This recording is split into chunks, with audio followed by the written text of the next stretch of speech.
Good morning, my MCom second semester student and this is your GST class. और इसके साथ ही हम लोग शुरू करते हैं आप लोगों की जीएसटी की क्लास, जिसमें already explain you guys the need the क्या आपका everything GST council and the main feature of law. ठीक है, ITC, input tax credit, registration, refund, return payment. ठीक है, ये सब हम लोग डिस्कस कर लिया। असेसमेंट एंड ऑडिट डिमांड, ठीक है, पावर ऑफ ऑफिसर, मिसलैनियस। सबसे पहले अब मैं आप लोगों को बताऊंगी एडवांस रूलिंग मैकेनिज्म। तो I already discuss with you guys की व्हाट इज द क्या आपका एडवांस रूलिंग। ठीक है,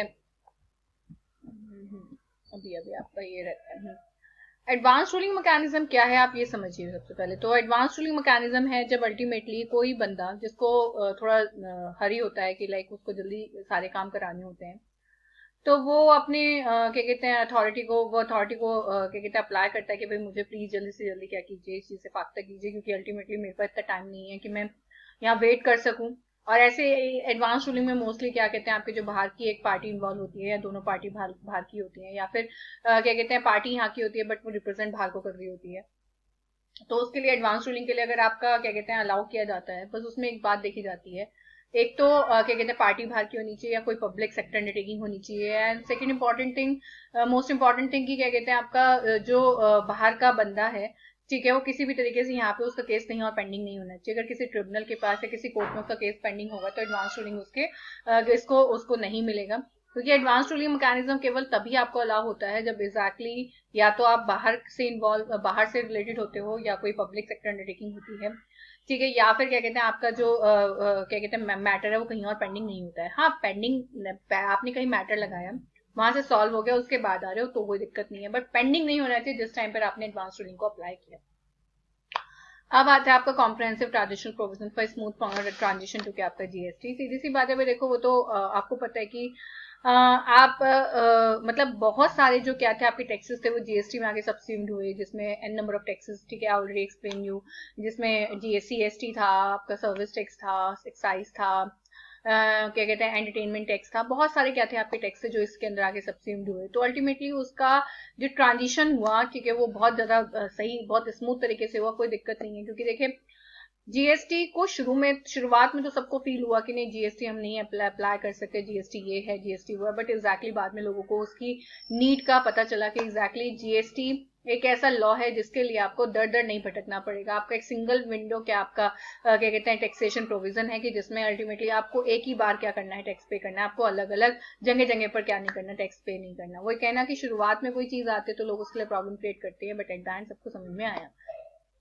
नेक्स्ट आपको provision for job worker provide, बिल्कुल सही बात है। जॉब वर्कर्स कौन होते हैं, ये वाली बात मैंने शायद आपको लास्ट क्लास में बताई हूँ। आप लोगों को पता है कि क्या कहते हैं बहुत सारी ऐसी कंपनीज होती हैं जो अपना आउटसाइड एजेंसी से क्या कराती हैं, कुछ काम कंप्लीट कराती हैं। जैसे आप लोगों ने कई बार सुना होगा बीपीओ वगैरह, बिजनेस प्रोसेस आउटसोर्सिंग। तो जॉब वर्कर भी मैन्युफैक्चरिंग वगैरह के अंदर इसी का ही रोल प्ले करते हैं। जैसे मैंने आपको आगरा का एग्जाम्पल दिया था कि जो आगरा के आपके क्या कहते हैं आगरा में बहुत सारी शू मेकिंग होती है। आगरा में बेसिकली शू मेकिंग के लिए क्या आपका फेमस है। तो वहां पर क्या कहते हैं जो जितने बड़ी बड़ी कंपनीज हैं ये अपना सारी की सारी चीजें लेकर किसके पास, जॉब वर्कर्स के पास भेज देते हैं। And job workers then after क्या कहते हैं आपका उसको बनाकर दोबारा से या तो अपने यहाँ से उसको फर्दर क्या कर देते हैं, सेल कर देते हैं। ठीक है, या फिर उसको दोबारा से जो सप्लायर जो परचेजर होता है, जो मतलब प्रिंसिपल पर्सन होता है, उसके पास भेजते हैं और वहां से क्या वो लेबल होकर बिकता है आगे। ठीक है, बट स्टिल क्या कहते हैं जॉब वर्कर के लिए बात ये आती है क्योंकि देखिए सप्लाई जॉब वर्कर को हुआ, फिर जॉब वर्कर से सप्लाई हुआ, तो यहाँ पे टैक्स का प्रोविजन किस पे एप्लीकेबल होगा, आईटीसी मतलब टैक्स कौन पे करेगा, इनपुट टैक्स क्रेडिट किसको मिलेगा। क्योंकि ये बहुत बड़ा पॉइंट है इसके अंदर। क्योंकि देखिए सीधी सी बात है, जीएसटी में इनपुट टैक्स क्रेडिट एक ऐसी चीज है जिसके बेस पर ही जीएसटी क्या है आपका सबके लिए पॉपुलर है। क्योंकि आईटीसी एक ऐसा कंसेप्ट है कि जिसमें हर सप्लायर को ये लगता है कि भाई ठीक है बर्डन मेरे पे नहीं पड़ना है, और जहां बर्डन उस पर नहीं पड़ता तो ऑटोमेटिकली वो टैक्स चोरी करने की भी बात नहीं सोचता। क्योंकि टैक्स चोरी वो कहाँ से करेगा जब बर्डन उससे पड़ना ही नहीं है, तो टैक्स चोरी कैसे करेगा। तो इसी वजह से ही क्या कहते हैं जॉब वर्कर कंसेप्ट बना। अब जॉब वर्कर क्या होते हैं आपके बेस, मैंने आपको बताया आउटसाइड आपके क्या होते हैं, एक कंपनी से बाहर के लोग होते हैं, ये पर्टिकुलर आपके लिए भी होते हैं, या फिर कई बार क्या होते हैं ये डिफरेंट डिफरेंट कंपनीज के कॉन्ट्रैक्ट बेसिस पर क्या लेते हैं, काम लेते हैं। अब मान के चलिए कि जब इनको सप्लाई होता है जॉब वर्कर्स को, ठीक है, तो इस बात का ध्यान रखिएगा कि दो तरह की गुड्स होती हैं, एक तो आपकी नॉर्मल गुड्स होती हैं, एक कैपिटल गुड्स होती हैं। तो ये बात होती है कि क्या कहते हैं जब जॉब वर्कर के पास इनपुट जाएगा, क्योंकि प्रिंसिपल सप्लायर आपका तभी क्या ले सकता है, उसका आईटीसी ले सकता है जब जॉब वर्कर के पास वो इनपुट जाए और वहां से या तो 1 साल के अंदर अंदर प्रिंसिपल के पास वापस आ जाए, ठीक है, प्रिंसिपल सप्लायर के पास वापस आ जाए, या फिर या कैपिटल गुड्स केस में 3 साल के अंदर अंदर। और अगर 1 साल और 3 साल में वापस नहीं आता है तो उसको हम डीम्ड सप्लाई मान लेंगे और उसको टैक्सेबल इवेंट मान लेंगे। क्लियर हो गया। तो इस बात का ध्यान किसको, प्रिंसिपल सप्लायर को रखना होता है कि अगर जो सामान उसने जॉब वर्कर को भेजा और उसको आईटीसी क्या करना है, क्लेम करना है, तो उस केस में वो जो जीएसटी के प्रोविजन बने हुए हैं स्पेसिफिकली उनका वो ध्यान रखे। क्योंकि अगर वो उनका ध्यान नहीं रखेगा तो अल्टीमेटली वो क्या नहीं ले पाएगा आपका, क्या कहते हैं, ये डेफिनेटली ये जो जॉब वर्कर का जो कंसेप्ट है कि ना वो बाहर से काम करवा पाएगा। क्योंकि और मैं आपको एक चीज बता दूं, हर चीज भी हर कंपनी हर इंडस्ट्री क्या कहते हैं अपने अवेलेबल नहीं करती, क्योंकि हर चीज की एक कॉस्ट होती है और जहाँ पे हमें वो लेस ऑफ कॉस्ट के साथ बाहर चीज क्या होती है अवेलेबल हो जाती है, ठीक है, वो अगर हम अपने यहाँ लगाएंगे, ठीक है, तो उसके लिए हमें ज्यादा कॉस्ट क्या करनी पड़ती है, बेयर करनी पड़ती है। ठीक है, तो इसी के लिए ही क्या किया, आपका कंसेप्ट बनाया। वही कहना कि एक बात सुनिए, जब भी हम लोग के घर में फंक्शन होता है तो हम लोग क्या कहते हैं बाहर से केटरर्स वगैरह को बुलाकर उसको क्या कहते हैं अरेंज कराते हैं और वो हमें सस्ता भी पड़ता है। अगर मान के चले वो केटरिंग का सामान हम खरीदने लग जाए और उसके बाद फिर हम लोग अपनी खुद की केटरिंग से करें, पहली बात तो उसकी स्टोरेज की प्रॉब्लम हो जाएगी कि वो अल्टीमेटली उसे रखेंगे कहाँ, और दूसरी बात ठीक है वो उसमें पैसा भी आपका क्या हो रहा है, वेस्ट ही हो रहा है। तो खैर मेरे कहने का मतलब ये है कि मैं बिल्कुल साफ तरीके से कहना चाहती हूँ कि अल्टीमेटली जो जॉब वर्कर्स होते हैं ये पर्टिकुलर जब आपके लिए काम करते हैं तो ये डीम सप्लाई तब माना जाता है जब वो टाइम पीरियड खत्म होता है।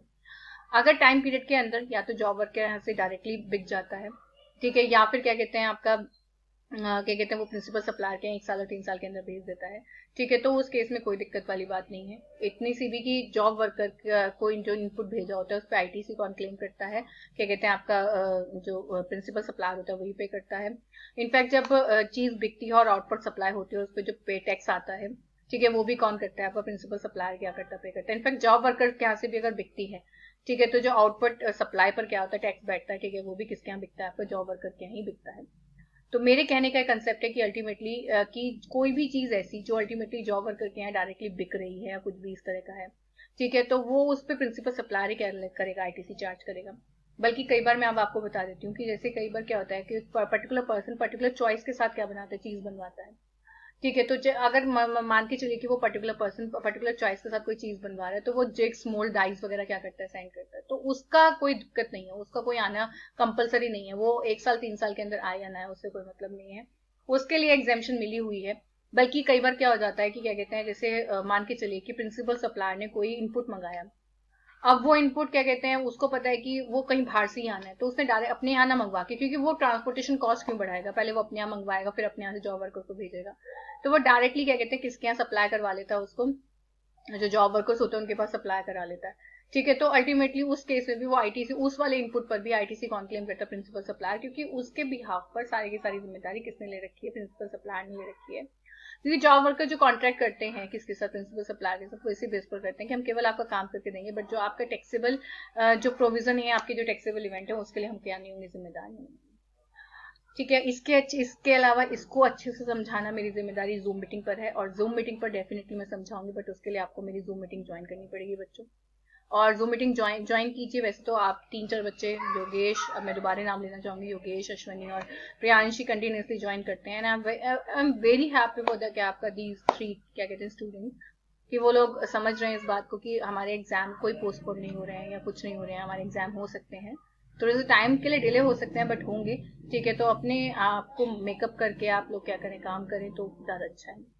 उसके बाद जीएसटी ऑफ के system of GST compliance rating provided, बिल्कुल सीधी सी बात है। अब देखिए एक बात सुनिए, आज के टाइम में ऑनलाइन सिस्टम इतना ज्यादा क्या है आपका कंफर्टेबल है कि आप लोगों को कोई दिक्कत वाली बात नहीं होती है। ठीक है, क्योंकि सीधी सी बात, अगर कोई भी चीज क्या कहते हैं एक ऑनलाइन स्ट्रक्चर के अंदर पूरी तरह से सिस्टमेटिक होती है, ठीक है, तो हमें उसका कंप्लायंस करना क्या हो जाता है, बहुत ईजी हो जाता है। तो उसको रेटिंग जो अगर हम प्रोवाइड करेंगे भी तो वो अच्छी प्रोवाइड करेंगे। एंटी प्रॉफिटरिंग, ठीक है, प्रोविजन मेड टू इंसेंटिवाइज, ठीक है, non passing of price reduction benefit to consumer, तो सीधी सी बात है वो तो है ही। देखिए अल्टीमेटली क्या कहते हैं किसी भी तरीके से प्राइस में कोई भी वेरिएशन कर कर हम कस्टमर के बेनिफिट को क्या नहीं करना चाहते, रिड्यूस नहीं करना चाहते, तो वो प्रोविजन भी जीएसटी के अंदर क्या किए गए, मेंशन किए गए हैं। और इसके साथ ही बच्चों क्लास के ओवर होने का टाइम भी आ रहा है, ठीक है, तो definitely we should discuss all the क्या आपका थिंग्स, ठीक है, इन द क्या आपका नेक्स्ट क्लास। और मैं एक ही चीज बोलूंगी कि आप लोग बार बार कि आप लोग प्लीज़ जी जूम मीटिंग ज्वाइन करें जो लोग मेरी वीडियो देख रहे हैं। ठीक है, इसके साथ ही okay bye guys, take care.